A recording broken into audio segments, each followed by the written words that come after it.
On Talking with Dr. Donna, we focus on 4 pillars of health to help build a generational health network to end the cycle of premature death in the Black community. I created Talking with Dr. Donna as a way to educate as many people as possible and give accurate information from a trusted physician. Go to Talking with Dr. Donna and get accurate information. And then share that information with your family and friends. And if you like what you see, like my channel and subscribe. Remember, every Thursday, keep your appointment with Dr. Donna.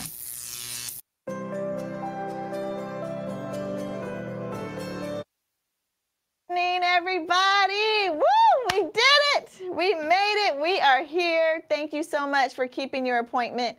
As you know, every Thursday you have an appointment with Talking with Dr. Donna. You have an appointment every Thursday, 6:30 p.m. Whether we have technical difficulties or not, we try to figure it out and come in, because tonight is hot. We're coming in hot tonight because we've got stuff hot off the press, and I hate to say I told you so. I hate to say I told you so, but that really should be the title of this episode. I told y'all, but let's wait. We're going to get there. So for those of you who are tuning in for the first time, thank you so much for keeping your appointment. If you, at the end of the show, found that there was something valuable that you can share with someone or gave you some new information, I would really appreciate it if you go to my YouTube channel, if you're not watching from YouTube, and subscribe. And then hit that bell icon right there next to it so that you know that when we go live, which is when? Every Thursday at 6:30 p.m. The mission, why I even have a show, why we come here every Thursday, is because we are building a generational health network. And our mission is to end premature death in the Black communities in America and across the diaspora. And we do that by paying attention to 4 pillars of health. We first pay attention to our mental and emotional health, because our mind and our bodies are connected. And then our second pillar of health is we pay attention to our spiritual health, because studies show if you have a knowledge and an understanding and a belief in a higher power, no matter what that higher power is, that it actually helps you in your health. Thirdly, our third pillar of health is our physical pillar. Of course, we cannot not talk about our physical, our bodies, and how we take care of our bodies and make sure our bodies are in optimal health. And then finally, we talk about our pillar is environmental health. And that is because the food that we eat comes from the soil and the dirt of the ground. And so what our food is grown in, what the water we drink is like, the air that we breathe, what is that quality? All of those things impact our health. So we pay attention to those 4 pillars of health, because I firmly believe if we pay attention to all 4 of those pillars, starting with our children as babies, paying attention to those 4 pillars, that we are going to build up generational health, not just my generation, the generation above me, the generation below me. Because studies show if I make a change and a difference in what I'm doing, that is better, for the better, that impact affects the 4 generations. 4 generations, 4 pillars, 4 generations. You see that? So really want to make sure that we are focusing in on our goal, ending premature death. And because we want to end premature death, we talk a lot on this show about lots of things that are relevant to ending premature death. And tonight's show is no different. So tonight's show, what we're talking about is mask mandates again. Are you serious? Now, this is where I said this show title should be, I told you so. Because I said, keep your masks on, because we're going to have a triple threat this winter.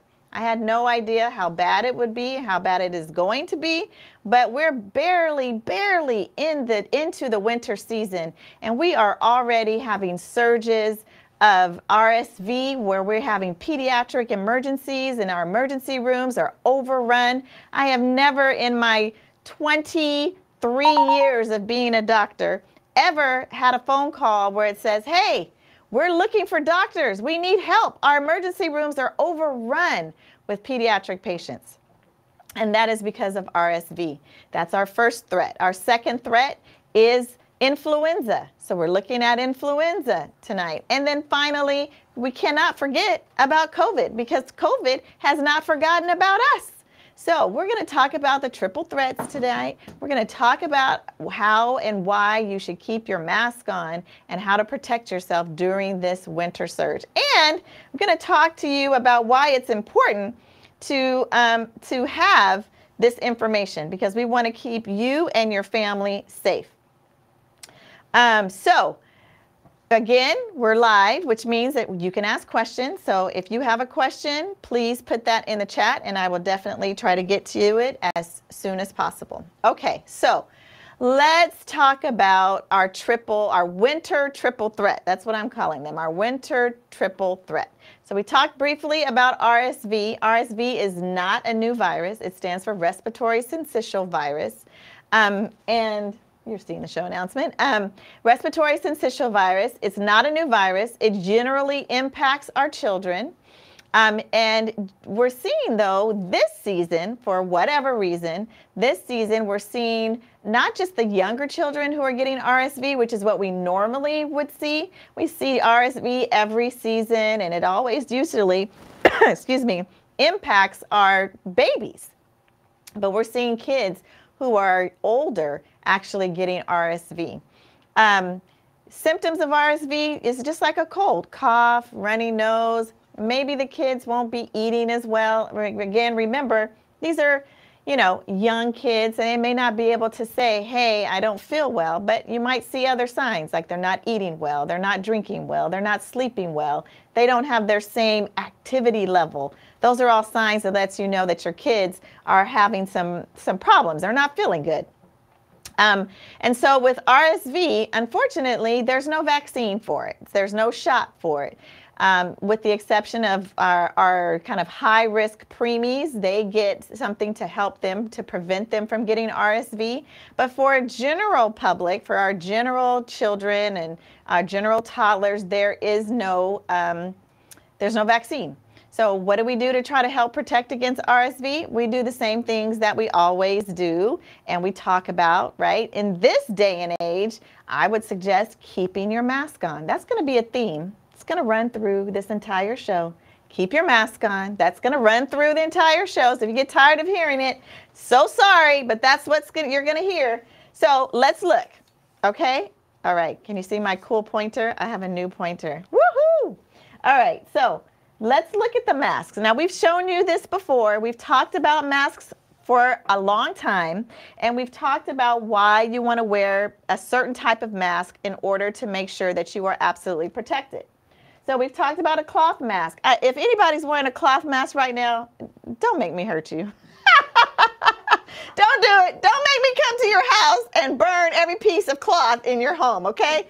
Do not wear a cloth mask, okay? I'm not even going to talk anymore about that one. Now, surgical masks, those are the blue masks that we typically wear. Those masks are okay. It decreases your risk by about 66% of having any respiratory droplets. That's how most of our viruses are spread, right? I cough, those droplets come out into the environment, you walk by or you're standing there and they land on you and get into your mucous membranes, your eyes, your nose, your mouth. Or your hands, and then I touch my eyes, and then it goes in, and that's how viruses tend to enter into our bodies. So wearing a mask then prevents when I cough or sneeze from allowing those droplets to go to someone else, and when someone else coughs and sneezes, protects me from getting their droplets onto me. So surgical masks are okay, but the best masks are N95 masks, and you can really buy these anywhere now. thanks to this pandemic. You can get them on Amazon. You can get them in the store.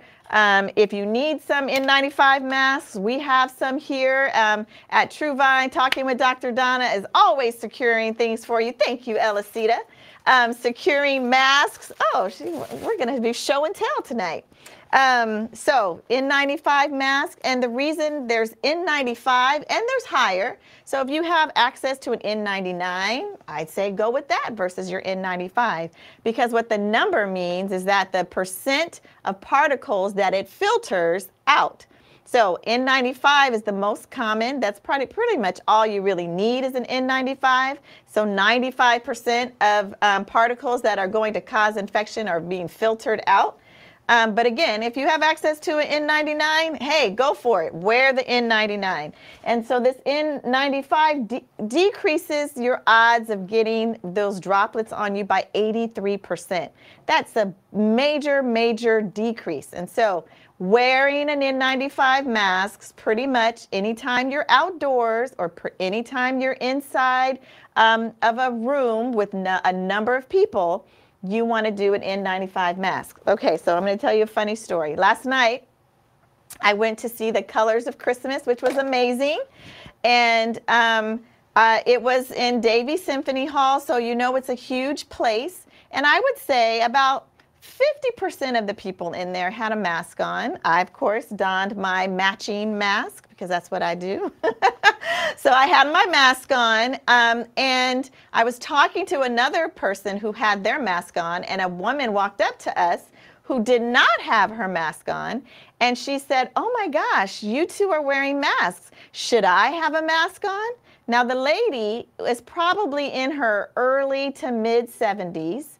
And I'm looking at her in complete shock and amazement that you're even asking me if you should have a mask on in this huge concert hall with hundreds of people in the midst of winter, when we have this winter triple threat raging, that you would even ask if you should have your mask on. But she did. And I told her, absolutely, you should have your mask on to protect yourself. And I went in a little bit to my spiel. And then she asked me, well, do you have an extra one? I said, no, ma'am, I'm so sorry. But what she did remind me is from now on, I will have extra masks on me just for those folks who may not be aware that they should have an N95 mask on. So yes, we should be wearing masks still, okay? So mask mandates are back. They're back. And I'm telling you, if we don't get to masking, they're going to be back in full effect. So 3 Bay Area counties just today decided to make masks mandatory again in certain settings. So you know what that means, right? You all have been here long enough to know when it starts in one setting, if it doesn't get any better, it's going to trickle back into this population. So they are now into doing settings that have large numbers of people together. So jails are going back to mandating masks in these 3 counties. So Sonoma County, in Santa Clara County, and in Marin County. Thank you. Those 3 counties are back to a mask mandate because their transmission risk of COVID is at a medium level. Now, our counties, Alameda County, is still considered at a low level. However, we're early in our winter, and we can see, as you'll see as we talk through this tonight, you're going to see how our numbers are rising. So if we want to come get those numbers down, we don't want mask mandates to come back, let's start masking now voluntarily when we're out in public, because that's going to help to decrease transmission and help to decrease the need for a mask mandate. All right, so our first of our triple threats for this winter, RSV, finished. So now let's talk about our second triple threat, which is influenza, or what we commonly like to call the flu. So we see this map of the United States, and let me just tell you, where it's dark and it's dark purple or the dark maroon, that means it's hot, high cases and high active levels of influenza. Guess what color our state is? Right here, this beautiful state right here, California, deep dark purple. Now, flu season generally goes from October until like March. Usually we start seeing higher cases in January and February with hospitalizations rising in those months. We're already here in December, barely into flu season, and we're already having super high cases. That is concerning because it is early in our flu. So if we look at, next slide, if we look at what's going on with influenza, we want to look at what's happening with our symptoms. Like, how do we know the difference between RSV, right? We have our triple threat, RSV, influenza, and COVID. All of them are viruses. All of them are spread by respiratory droplets. So how do you know if you have the flu or if you have RSV or if you have COVID? So when we're looking at the differences, so the flu, it usually hits kind of quickly. Whereas RSV and COVID, usually starts with different symptoms. RSV usually starts with a cough, and then that cough gets worse.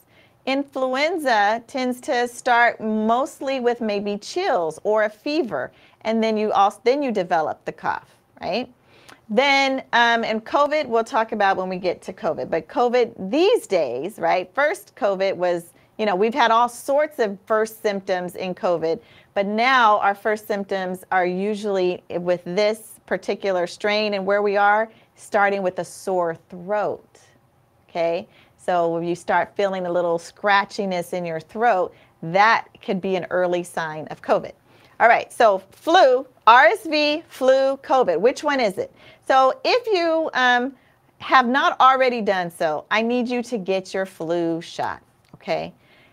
Flu is starting to rise, as I showed you on that map. We have high cases of influenza here in California.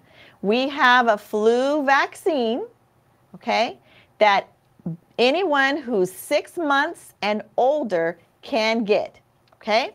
So your vaccine, 6 months and older. Now this is just showing how the flu has changed from season to season. And the reason that we're showing this now is because I know a lot of you say, well, the flu shot, it doesn't work, or I don't want to get the flu shot. Well, every year what the scientists do is that they look at the flu virus and what it's doing in other parts and what it did last year and what were the strains that were the most common. And then it sort of looks and sees around the world what that flu vaccine, that flu virus is doing. What strains are out there? What strains seem to be getting people sicker? And then they reconstitute the flu vaccine every single year, which is why we get a new flu vaccine every year, because it's not the same vaccine. The flu vaccine is protecting against different strains of influenza A and influenza B. Different strains of those influenzas are the most common in North America, and they are trying to protect against those particular strains. So every year the flu vaccine changes, so you need to get the flu vaccine every year.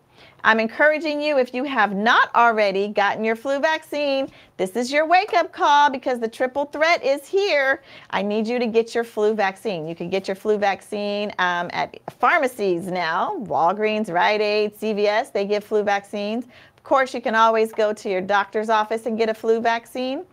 But you want to make sure that you can get your flu vaccine. If you're in the area, in the West Oakland area, tomorrow you can get your flu vaccine at True Vine Ministries.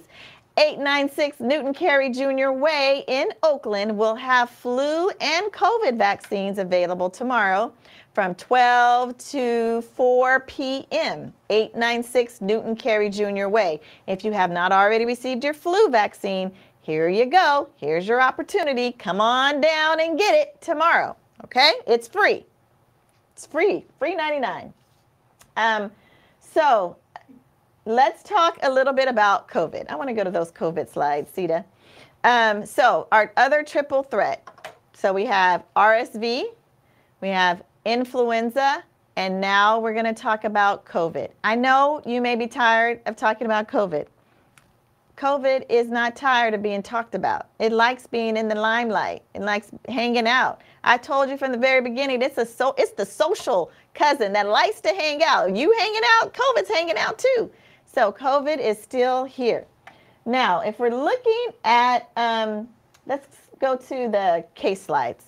If you're looking at the cases over the last week, so here we were real down low below this line back in November of last year. Then we had this peak real big earlier this year, and we started to see our cases start to drop, and then they went down, and now here we are in November, and the cases are coming back up.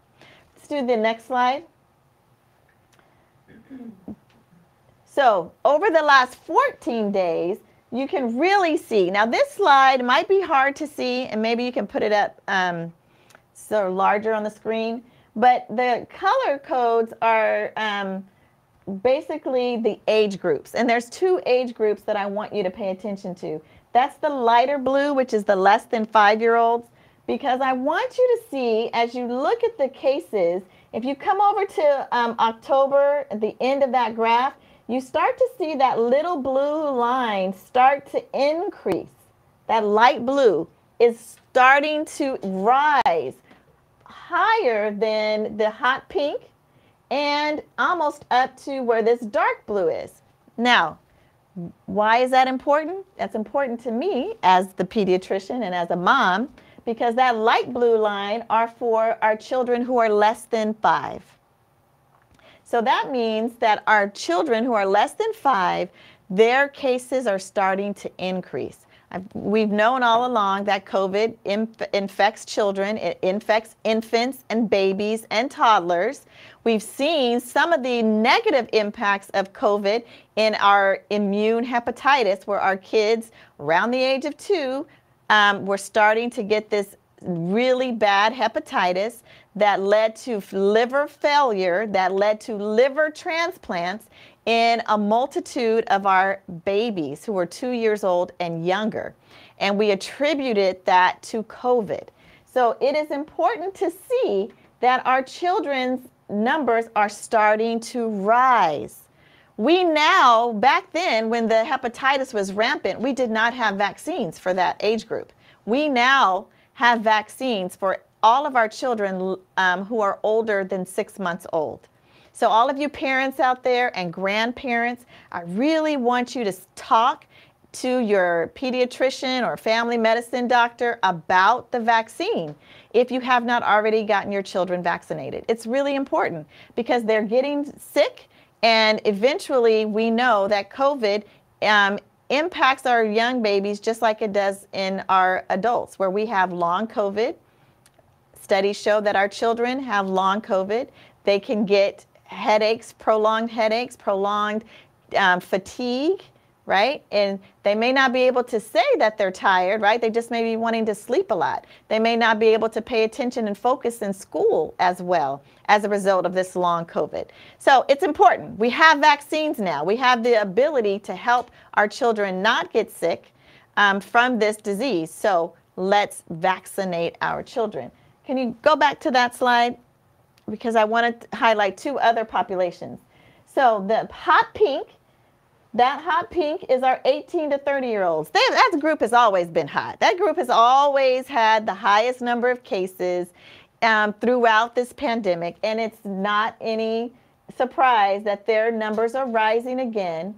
And then also the 5 to 11-year-olds, that's this dark blue line here, starting to rise. Again, we're seeing now our less than 5 up to 11-year-olds, those are our school-age kids.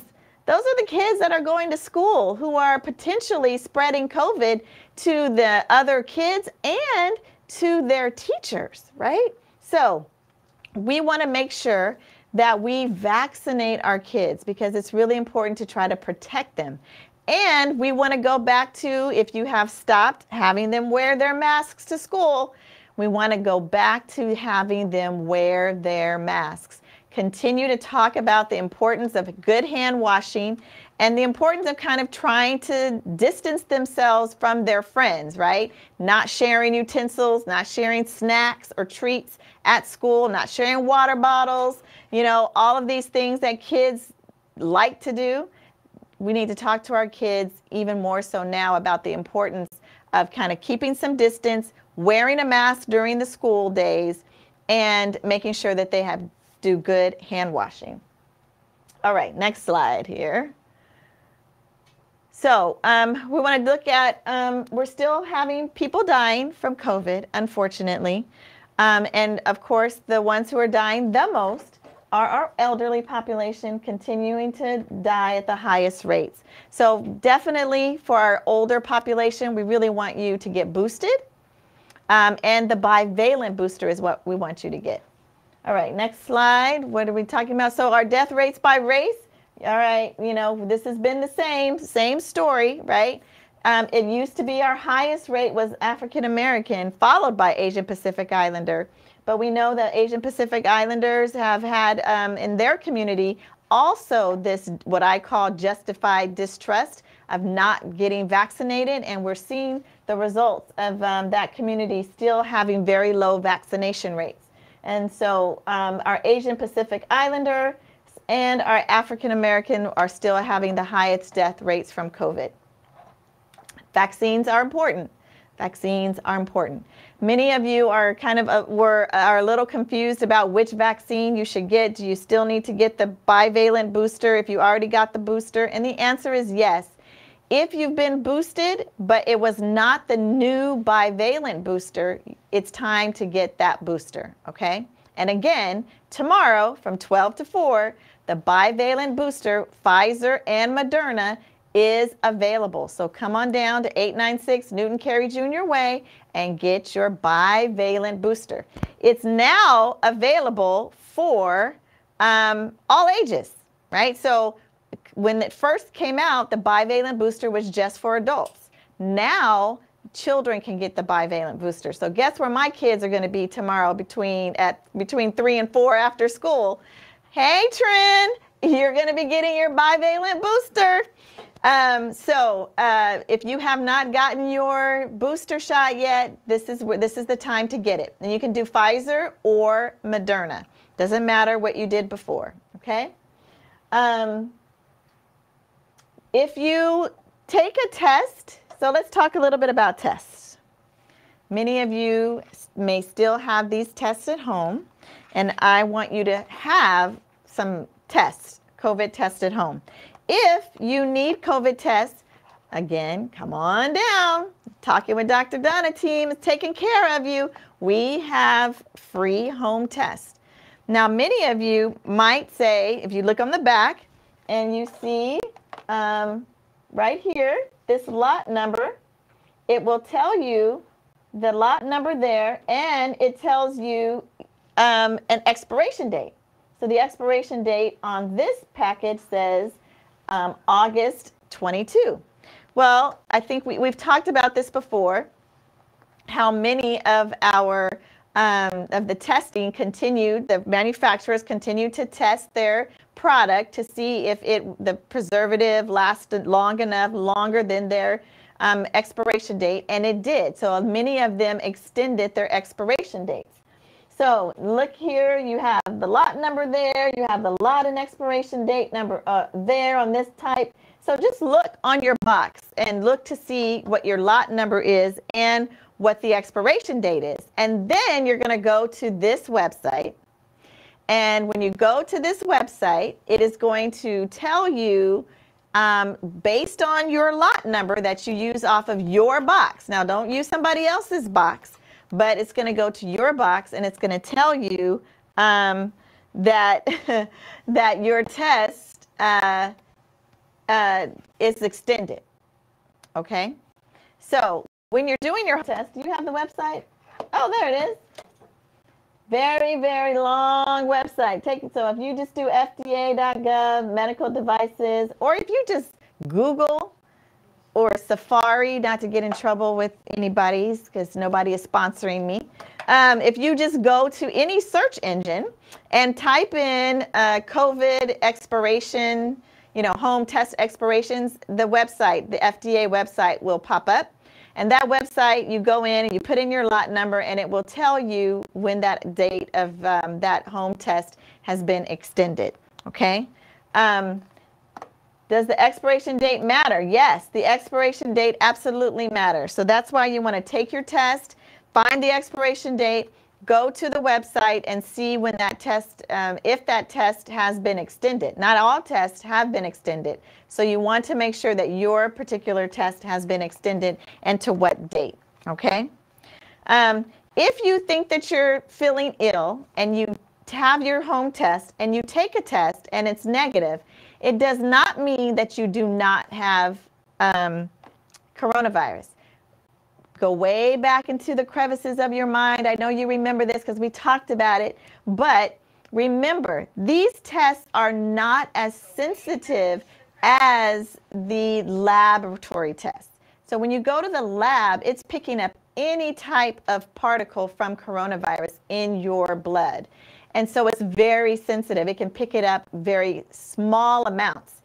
The home test needs to have a particular amount of the virus. Like you have to have built up a particular amount of the virus in your body for this test to come back positive, which is why you might have a negative test and then you go to the lab and you take a test and it comes back positive, right? Because the lab test is way more sensitive. So if you come back negative, if you're feeling sick, you have a sore throat and you have chills and you have cough and you take a test and that test is negative, what I recommend is that you go get a lab test because that's going to be definitive. If you're sick, you need to get a test for COVID and you need to get a test for flu because you want to make sure that you're not going to be spreading it to your coworkers, to your family members, right? To friends, to strangers, because you go to a restaurant and you're sick. So home test first. If it's positive, it's positive. Great, means you have COVID. If it's negative, means that you need to take, if you have symptoms, it means that you should take a lab test to confirm whether or not you actually do or do not have COVID. Now, the importance, again, of getting the flu test, right, is so that there are medications that you can take if you're positive for the flu that helps to shorten how long you're sick from the flu. But those medications only work optimally within the first 3 days of getting symptoms from the flu. So if you have those symptoms, you go get tested, you'll know if you're positive, then you can be offered this particular medication to help shorten the time that you're actually sick from the flu. And of course, with COVID, it helps with your isolation time and knowing whether or not you need to isolate. And obviously, if you're testing positive for COVID and you feel really ill, that's when you want to go to your doctor and talk about getting the the anti-COVID medication to also help shorten those symptoms of COVID and help to decrease those symptoms so that the COVID doesn't continue to make you sick to the point where you need to go to the hospital in the emergency room. Okay, so our winter triple threat, RSV, flu, influenza, and COVID. These 3 viruses all can be decreased in their spread by wearing your mask. The mask is your probably second most important defense against these viruses, right? The first is to get vaccinated for the ones that we have a vaccine for, so flu and COVID. Second would be wearing a mask out everywhere you go. Okay? So let's see. Any questions? Do we have testing at your vaccination site tomorrow? There is limited testing at the site tomorrow. Are there tests that can tell me if it's RSV, flu, or COVID? Yes. So those tests are not home tests. So those tests you would have to take at your doctor's office or at an urgent care or emergency room has the ability to determine which virus is actually causing your symptoms. Let's see. Any other questions? Yes, sore throat is the probably #1 symptom right now for COVID. Any other questions? Thank you, girlfriend. Yes, pay attention. All right. So, triple threat of winter can be mitigated by wearing our masks. Please do wear your mask. Please make sure you share that information with your family and friends. December, we talked about, is HIV and AIDS Awareness Month. We gave some statistics last week about HIV and AIDS and how let me see if you guys are listening to me in the chat. Can someone tell me which group is getting infected with HIV the most right now? I'm going to give you a second, like Jeopardy. Anybody next to their chat can answer that question? There's a particular group that has, of all of the new infections, they have the highest number of new infections. Can anyone? I know there's a delay. Black women, yay! Not yay for black women getting more high, but yay that you all remember. So Sister Cynthia and Sanji, great job. Yes, unfortunately, our black women are getting the infections the highest rate than any other group. We talked last week about equality in our healthcare system and what does it mean. And we talked about the World Health Organization, their theme being equalize for the theme for 2022 HIV AIDS Awareness Month. And that is because even though there are a number of people like black women who are getting infected with HIV, the access to treatments, the access to even information across other parts of the world is limited. And for certain countries, they don't have access to information, they don't have access to tests, and they don't have access to treatment. So the World Health Organization has made equalize access to NAIDS their theme for the 2022 HIV Awareness Month. And I want you to make sure that you talk about this with your friends, with your family members, that any woman, anybody who's sexually active should get an annual HIV test. And you should get it regardless of your partner level, regardless of how many partners you have. You should just get a test every year because you want to just make sure that you don't have anything, okay? There's nothing to be afraid of. If you do test positive, we have great treatments right now, great ways in which to help to keep you healthy. So there's nothing to be afraid of. There's nothing wrong with testing, and there's nothing that you should be at all embarrassed about in getting your testing. It's just a general part of making sure that you're healthy, okay? So we want to make sure that you amplify this message. If there's anything that you learned tonight that you feel is important, amplify it. Amplify the use of making sure that people are wearing their masks. And if you have extra masks, keep one in your purse for a family member or a friend who may be somewhere and forgot their mask. So wearing your mask, understanding that our cases of influenza and COVID and RSV are rising, and we need to pay attention to that. Amplify that we have booster shots. Bivalent booster is now available for all age groups, 6 months and older. So our children can get the bivalent booster. And once again, the bivalent booster is important because it's actually targeting the most common variant that's causing coronavirus right now. So coronavirus is all over. So many people that I know have coronavirus in the span of the last 2 weeks. I've known so many more people have had coronavirus close to me.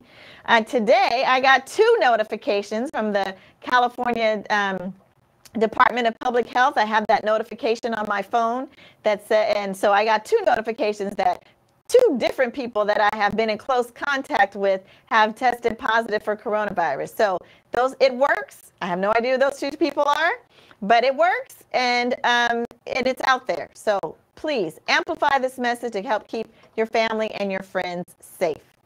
All right, so our food of the month. Food of the month. We have been talking about our food of the month. Last month was persimmons. This month, our food of the month is mint. Mint. So we want you to start, get some fresh mint leaves and start to put it into your tea, put it into, salads, use a garnish on your plate. So many different benefits of mint. You can see here, it can help with your digestion. That's probably one of the best benefits of mint, is helping your digestion and relieving indigestion. It helps with colds. Right now, this is the best time to use some spearmint, put that mint and make some mint tea to help you decrease the symptoms of your cold. So make sure that you try to use mint in various ways this month. I'll even let you have a candy cane. That counts as spearmint, okay? But let us know how you're using mint in your recipes and what you're doing. Share it, please, on our Facebook page so that other people can get the benefit of what you're doing and how you're using mint. Okay? All right. Well, that's it for our show. Thank you so much again for keeping your appointment tonight. Remember, you have an appointment with the doctor every Thursday at 6:30 p.m. We're going to be back next Thursday, and then we're going to take a break for the holidays, and we'll be back in January. But so next week, come tune in, 6:30 p.m. Keep your appointment with Talking to Dr. Donna. Thank you so much for tuning in. Have a blessed evening, and take care of yourselves. Hope to see you tomorrow at the vaccine clinic here. On Talking with Dr. Donna, we focus on 4 pillars of health to help build a generational health network to end the cycle of premature death in the Black community. I created Talking with Dr. Donna as a way to educate as many people as possible and give accurate information from a trusted physician. Go to Talking with Dr. Donna and get accurate information. And then share that information with your family and friends. And if you like what you see, like my channel and subscribe. Remember, every Thursday, keep your appointment with Dr. Donna.